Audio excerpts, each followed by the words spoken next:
खुलुमबाय बे समाव बडलेण्ड इंखं टेलिभिजननि स्टुडिय'आव आं मिथिका नार्जारी दिनैनि गाहाय रादाबफ्राव दङ। आसामाव थानाय नंलिया डिपुटि कमिशनार।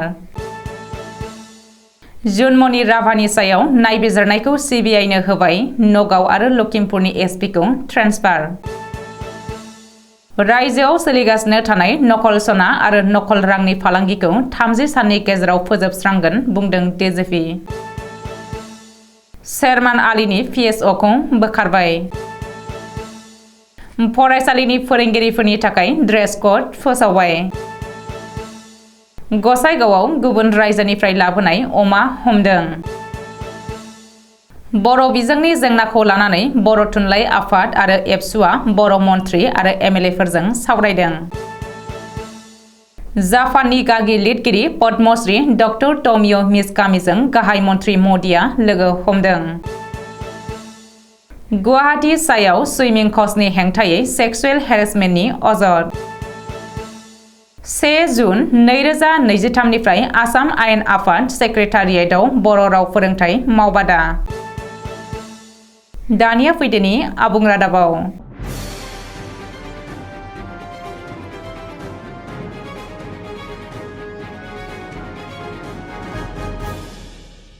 दानिफ्राय आसामाव थानाय नंलिया डिपुटि कमिशनार सुंद'यै डिसि। डिपुटि कमिशनारखौ दानिफ्राय डिस्ट्रिक्ट कमिशनार महरै मिथिसिगोन। बावैसो तिनसुकिया जिल्लायाव खुंनाय जिल्ला बेंगिरिफोरनि 5थि सावराय जथुमाव थांखि लानायखौ मैयानि केबिनेट मेलाव गनायथि होयो आरो डिपुटि कमिशनारखौ डिस्ट्रिक्ट कमिशनार महरै सोलायनाय जायो। रिपर्ट बायदिब्ला सासे डिस्ट्रिक्ट कमिशनारा गावनि जिल्लायाव जायखिजाया अफिसार आरो मावफारियाखौ सोलाय-सोल' खालामनो एबा ट्रेन्सफार खालामनो हागोन। गेजेटेड अफिसारफोरखौबो दिथागिरि मन्थ्रिजों सावरायनानै जिल्लानि सिङावनो सोलाय-सोल' खालामनो हागोन डिस्ट्रिक्ट कमिशनारा। शुक्रबारखालि जालांनाय आसाम सोरखारनि केबिनेट मेलाव बे थांखिखौ लादों।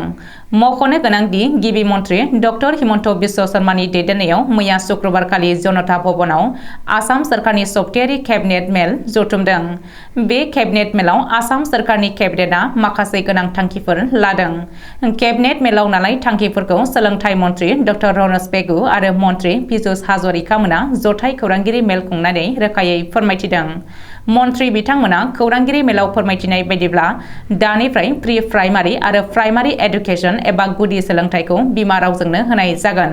सावथाली हारिया गोलाव समनिफ्रायनो दाबि खालामबोनायखौ मानिनानै रायजो सरकारा सावथाली रावजोंनो फरायसाफोरनो गुदि सोलोंथाइ होनो थांखि लादों।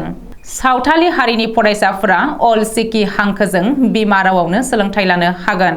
हिमन्त बिश्व शर्मानि सरकारा बे थांखिखौ लानायनि उनावनो आसामाव रायजो जानाय सावथाली हारिनि सुबुंफ्रा रंजाखांदों। गुबुन फारसे माइक्र' फाइनेन्सनि दाहार रेहाय होनायनि सायावबो मैया केबिनेटआ थांखि लादों।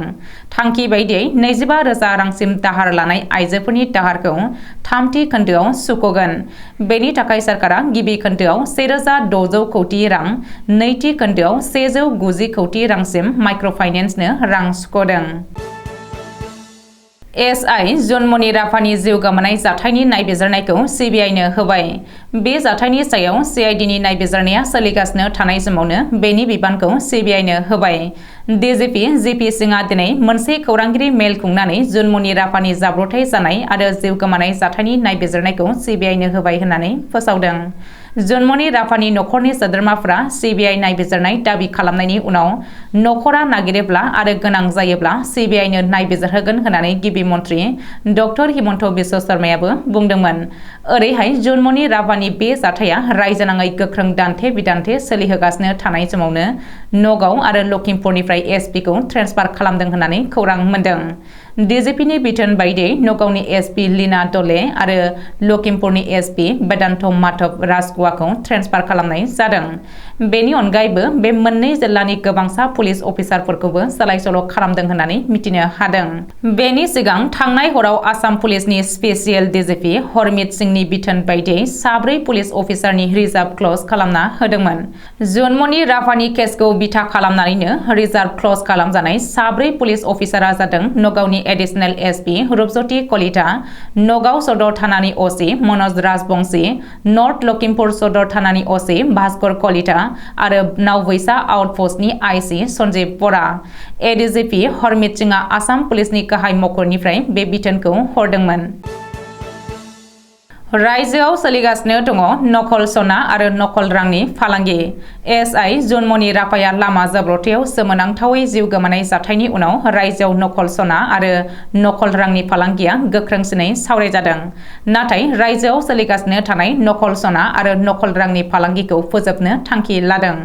मख'नो गोनांदि फैगौ 30 साननि गेजेराव रायजोआव सोलिगासिनो थानाय नकल सना आरो नकल रांनि फालांगिरिनि रेकेटखौ बन्द खालामगोन होननानै डीजीपी जीपी सिंह दिनै मोनसे खौरांगिरि मेल खुंनानै रायजो राजाफोरनि सिगाङाव खोथा होदों। डीजीपीआ खौरांगिरि मेलाव मिथिहोनाय बायदिब्ला पुलिसआ थांनाय हराव रायजोनि गुबुन गुबुन जायगानिफ्राय नकल सना आरो नकल रांनि फालांगियाव लोब्बा थानाय सा 75 सुबुंखौ हमनो हादों। बेजों लोगोसे नोगोद 6.5 लाख रां आरो नकल सनाबो जब्द खालामनो हादों। बबेखानि पुलिसआ थांनाय हराव रायजोनाङै सिग्रोमनानै बिश्वनाथनिफ्राय सा 8, कार्बि आंलंनिफ्राय सा 4, नगावनिफ्राय सा 10, लखिमपुरनिफ्राय सा 10, सनितपुरनिफ्राय सा 11, बरपेटानिफ्राय सा 4, बङाइगावनिफ्राय सा 4, मरिगावनिफ्राय सा 6, उदालगुरिनिफ्राय सा 2, बाक्सानिफ्राय सा 1 आरो कक्राझारनिफ्राय सा 9 सुबुंखौ हमनो हादों होननानै डीजीपीआ मिथिहोदों। मख'नो गोनांदि बेबायदि आयेन बेरेखा हाबायाव लोब्बा थानाय पुलिस अफिसारफोरनि हेंथायैबो गोख्रों राहा लागोन होननानै डीजीपीआ बुंथिदों। MLA Sherman आलीनि पिएसअखौ बोखारबाय। गावनि पिएसअखौ उदाङै गुलि गावनो बिथोन होनायनि थाखाय एमएलए शेरमान आलीनि पिएसअखौ बोखारदों। डीजीपी जीपी सिंहआ शेरमान आलीनि पिएसअखौ बोखारनायनि बागै खौरांगिरि मेलाव फोरमायदों। मख'नो गोनांदि ससियेल मिडियायाव भाइरेल जानाय मोनसे भिडिअ'आव नुनाय बागबर विधान सभानि एमएलए शेरमान आलीनि आखुआ रायजोनाङै बयखौबो सोमोनांहोदों।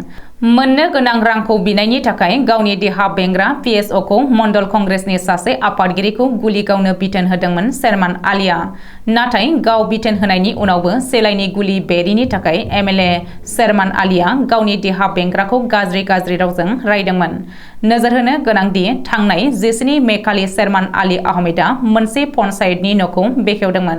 शेरमान आलीआ बे जायगायाव थांनाय समावनो बागमारासर मण्डलनि कंग्रेस आफादगिरि जिन्ना रेजाकुल आल्लमा 2021नि बिसायख'थि समाव बाहायनाय 2 लाख रांखौ बिदोंमोन।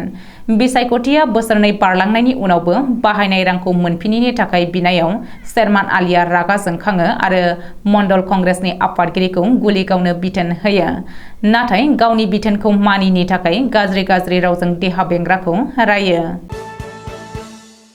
फोरोंगिरिफ्रा दानिफ्राय गावबा गावनि गोसो बायदियै ड्रेस गाननानै फरायसालियाव फैनो हानाय नंलिया। फरायसालिनि फोरोंगिरिफोरनि थाखाय ड्रेस क'ड फोसावबाय फरायसालिनि सोलोंथाइ बिफाना। गासैबो फरायसालिनि फोरोंगिरिफोरनि थाखाय ड्रेस क'ड थि खालामनानै होदों बिफाना। बिथोन बायदियै हौवा फोरोंगिरिफोरा फरायसालियाव फर्मेल ड्रेस गाननानै फैनांगोन। फर्मेल शार्ट पेन्ट गाननानै फैनो नांगोन फोरोंगिरिफोरा। जायखिजाया रोखोमनि केजुएल ड्रेस जेरै टि-शार्ट, जिन्स पेन्ट बायदि गाननानै फरायसालियाव फैनो मोननाय नंलिया। गुबुन फारसे आइजो फोरोंगिरिफोरा सेलवार कामिज, सारि, मेखेला चादर बायदि गाननानै फरायसालियाव फैनो नांगोन। नाथाय केजुएल ड्रेस जेरै टि-शार्ट, जिन्स, लेगिंस बायदिखौ गाननानै फरायसालियाव फैनो मोननाय नंलिया। मख'नो गोनांदि गासैबो फोरोंगिरिफोराबो साब सिखोनै ड्रेस गाननानै फरायसालियाव फैनांगोन होननानै गोख्रों बिथोन होदों। आसाम सोनाब बंग सिमनानि गसाइगावआव गुबुन रायजोनिफ्राय लाबोनाय गोबांथार बिबांनि सालानि अमा हमनो हादों। गुबुन रायजोनिफ्राय दाउ ब्रयलार लाबोनायखौ हमनायनि उनाव दिनै गुबुन रायजोनिफ्राय अमा लाबोनाय गंसे बोलेरो पिकआप गारिखौ गसाइगावआव हमदों। सुलुङाव फोरमायथिनाय बायदिब्ला दिनै फुंनि 10 रिंगायाव गसाइगाव पुलिसआ सिग्रोमनानै गुबुन रायजोनिफ्राय आयेन बेरेखायै लाबोखुमानाय मा 15 गुफुर आरो गोसोम गाबनि जरखासायर अमाफोरखौ जब्द खालामदों। सोनाब बंगनिफ्राय सिखाव लामाजों लाबोनाय समावनो गसाइगाव पुलिसआ पद्मबिलाव हमनो हायो AS12CC1403 बोलेरो पिकआप गारिखौ। रिपर्ट बायदिब्ला गुबुन रायजोनिफ्राय अमा लाबोखुमानाय गारि ड्राइभारखौबो पुलिसआ हमनो हादों। हमजानाय गारि ड्राइभारखौ अनिल बसुमतारी होननानै सिनायथिनो हादों। बबेखानि गुबुन रायजोनिफ्राय आयेन बेरेखायै अमा लाबोखुमानाय गोसोम फालांगिरिया उदियागुरिनि सलेन बसुमतारीनि दैदेननायावनो सोलिगासिनो दं होननानैबो अनिल बसुमतारीया पुलिसनि जेरायाव सिमान लादों होननानै सुलुङाव फोरमायदों। आथिखालाव बर' बिजोंनि जेंनाफोरखौ लानानै बर' थुनलाइ आफाद आरो एबसुआ बर' मन्थ्रि आरो एमएलएफोरजों शुक्रबारखालि गुवाहाटीनि खानापारायाव थानाय बड'लेण्ड गेस्ट हाउसआव सावरायदों। बर' थुनलाइ आफादनि आफादगिरि डक्टर सुरत नार्जारिया मासि लानानै दैदेननाय सावरायमेलाव गुवारै सावरायलायनायनि गेजेरजों आसाम सरकारा बर' बिजोङाव थाखो 6नि सानखान्थि आरो बिगियान आयदाखौ इंराजियाव फोरोंनो थाखाय जाबसिनो नागिरनायखौ बन्द खालामनांगौनि थाखाय बर' थुनलाइ आफाद आरो एबसु दुलाराय आसाम बर' गुदि फोरोंगिरि गौथुम आरो दुलाराय बर' हारिमु आफादनि खावलायनाय बायदियै बर' मन्थ्रि आरो एमएलएफोरा आसामनि सोलोंथाइ मन्थ्रि आरो गिबि मन्थ्रिजों सावरायनो थाखाय थांखि लायो। बे सावरायनायाव दुलाराय बर' फरायसा आफादनिफ्राय फारियै आफादगिरि मुस्रि दिपेन बर', लोगो आफादगिरि खोरोमदाव औवारी, गाहाय नेहाथारि खनीन्द्र बसुमतारी, नेहाथारि आनन्द दैमारी, बुंथिगिरि अबिद नार्जारी, गेलेमु नेहाथारि गणेश बसुमतारी, सुबुं फोनांजाब नेहाथारि बिरखां नार्जारी आरो सोलोंथाइ नेहाथारि सोमावसार बसुमतारीया बाहागो लायो। बे सावरायनायाव बर' थुनलाइ आफादनिफ्राय फारियै आफादगिरि डक्टर सुरत नार्जारी, लेङाइ आफादगिरि प्रशान्त बर', सीताराम बसुमतारी, नीलिमा बसुमतारी, गाहाय नेहाथारि नीलकान्त गयारी, नेहाथारि बिनय कुमार नार्जारी, सहेन्द्रनाथ बसुमतारी, सोरजिला औवारी आरो रांखान्थि नेहाथारि सतीश ब्रह्ममोना बाहागो लायो। अल आसाम बर' गुदि फोरोंगिरि गौथुमनिफ्राय फारियै आफादगिरि मदन स्वर्गियारी, गाहाय नेहाथारि थानेश्वर ब्रह्म दैमारी आरो सेक्रेटारि सुशील बसुमतारीयाबो बाहागो लायो। सावरायनायाव दुलाराय बर' हारिमु आफादनि आफादगिरि जगेश्वर ब्रह्मजों लोगोसे अर्गानाइजिं सेक्रेटारि सपन कुमार नार्जारियाबो बाहागो लायो। बे सावरायनायाव आसामनि केबिनेट मन्थ्रि उरखावगोरा ब्रह्मजों लोगोसे MLA Gobinda Basumatary, MLA Lawrence Islary, MLA Jayanta Basumatary आरो एमएलए जलेन दैमारी मोनहा बाहागो लायो। सानथामनि हाबाफारिजों जापान दावबायहैनाय समाव भारतनि गाहाय मन्थ्रि नरेन्द्र मदिया सनिबारखालि फुंनि समाव जापाननि गागि लिरगिरि पद्मश्री डक्टर टमियो मिजकामीजों लोगो हमनानै माखासे गोनांथार बाथ्रा सावरायदों। जापाननि हिर'शिमायाव जानाय G7 जथुमाव बाहागो लानो थांनाय खाबुआवनो दसे सम दिहुननानै गाहाय मन्थ्रि नरेन्द्र मदिया टमियो मिजकामीखौ लोगो हमनानै सावरायदोंमोन। सावरायनाय समाव पद्मश्री डक्टर टमियो मिजकामीया गाहाय मन्थ्रि नरेन्द्र मदिखौ फैगौ समाव जापानाव हिन्दी सन्मिलन खुंफुंनांगौ होननानै खावलायदोंमोन। मानो होनोब्ला पद्मश्री डक्टर टमियो मिजकामीया हिन्दी रावखौ जापानाव गोसारहोनो हादोंमोन आरो हिन्दी जापानिज रावनि डिक्सनारिबो दिहुनदोंमोन।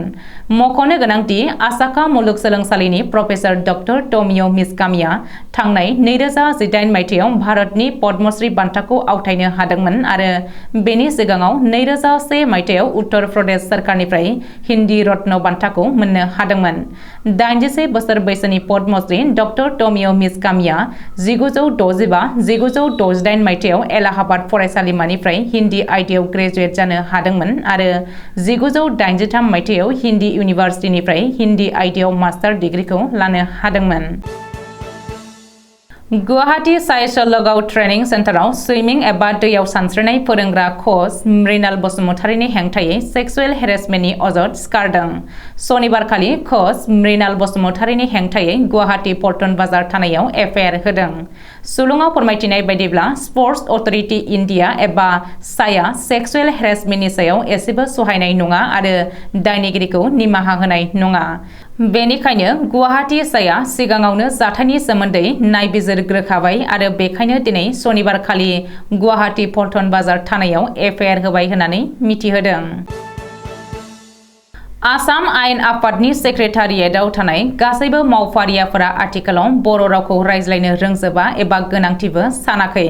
नाथाय भारत संबिजिरनि 8थि फारियाव गनायजानाय बर' रावा असमिया रावजों समान मान मर्यादा दङ। बेनिखायनो आथिखालाव आसाम आयेन आफादनि सेक्रेटारियेटआव थानाय गासैबो मावफारियाफोरा बर' रावखौ रोंनांगौआ जोबोद गोनांथि दङ।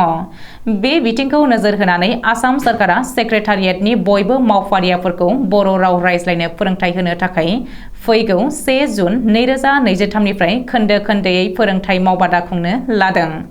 गोदान MLA हस्टेलनि गभर्नर बरदलै भवनाव आसाम आयेन आफादनि बुंथिगिरि बिश्वजित दैमारिया बे फोरोंथाय मावबादाखौ बेलासिनि 5 रिंगायाव बेखेवनानै होगोन।